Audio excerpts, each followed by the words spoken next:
All right, welcome back to another episode of Atomic Diecast, and today we're going to go back to the 1980s with this Hot Wheels 84 Corvette casting.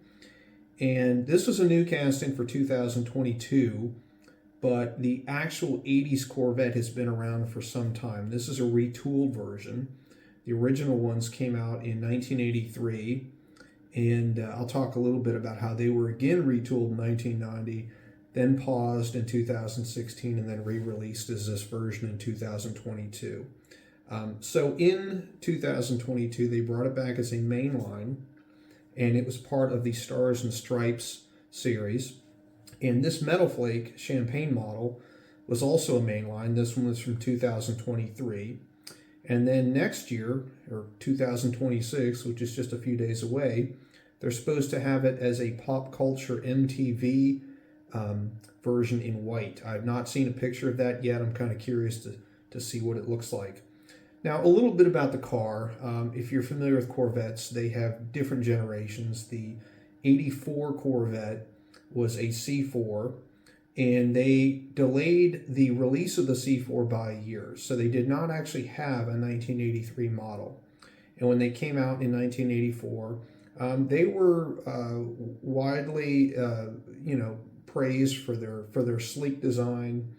They had okay performance for that era. They had a 5.7 liter or 350 cubic inch small block Chevy. It made only about 205 horsepower, but you got to remember in the 80s, they didn't have a lot of performance. I mean, 2 to 250 horsepower was considered a lot. It ran the 0 to 60 in high sixes. I believe the quarter mile was somewhere in the 14-second range. Pretty slow by today's standards, but back then it wasn't bad. The cars had a tilt front end on them, which was the first time they'd ever done that on a Corvette.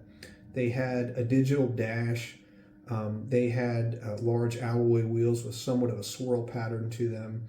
And television shows took to them pretty quick. I remember the A-Team Face, who's one of the characters in the show, he had a white with red striped 84 Corvette. So they made it into popular culture early on. Now, this casting, I think, is spot on. The retooled version that, again, they brought back in 2022 was an improvement over the other versions in the sense that they used more interior detailing. They used the plastic inside to form the rear taillights, which I think is a really nice feature. The one thing I wish they had done is I wish they had done the extension of the black plastic interior to form the vents on the front, but they didn't, and it's okay. But the paint on it is really good. Champagne Metal Flake is one of my favorite colors. I think it's great. I like the fact that they did white stripes as opposed to black. A lot of times when you see gold, it's gold and black. Gold and white was something different. It really looked nice. The one thing that they did not do on this is they did not revert back to the original 83 to 89 castings, which had hoods that opened. They tilted forward, you could see the motor. In 1990, they ditched the opening hood altogether.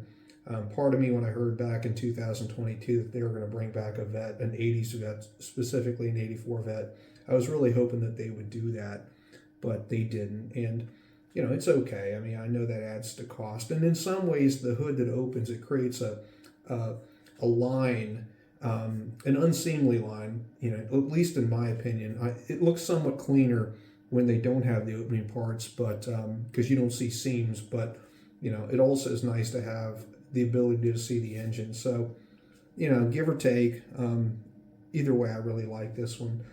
The logo placement's excellent. They did a nice Corvette emblem on the hood. The white stripes are tempoed cleanly. They did a Hot Wheels logo on it with some side striping on the car.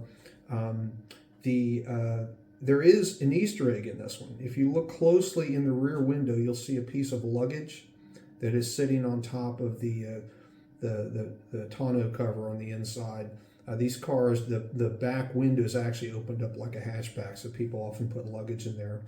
And they did use MC5 wheels. Not my favorite wheels, but they're okay. I don't know what it is about them. In theory, 5-spokes look good. The MC5s, for me at least, never had much visual appeal, but they match the era pretty well and are okay. So I did weigh this car. It came in 33 grams, which is pretty normal for a plastic base car, obviously metal body. And you can't see a lot of the interior detailing. They did very heavy smoke black tinting on the plastic windows. If you shine a light in there, you can see there's actually pretty good detailing, which is one of the upgrades you got with the 2022 retool. So that's about it. We'll send it down the track and see how it does. All right, spinning the wheels, trying to get them broken in. I've never had luck, I don't know why, with MC5 wheels being good rollers. It can't be any part of the design. I guess maybe it's, I don't know, something about them they just don't tend to do very well, but maybe this will be the exception. So here goes number 1. Yeah, a little past 2, not great. A lot of noise, a lot of wheel shake. Number 2, again, a little past 2. And the last try, a little past 2. It goes straight, it doesn't pull, but there's a lot of wheel noise and wheel shake, and just doesn't seem to want to go much past, I guess, 2.5, 2.25. Nice car though. I really like 80s Corvettes, and again, the paint scheme on this one was really eye-catching, so I'm glad I got it. And if you can find one of these, or if you find the 2026 MTV Pop Culture version, I recommend it. So thanks for watching. Be sure to like, share, and subscribe.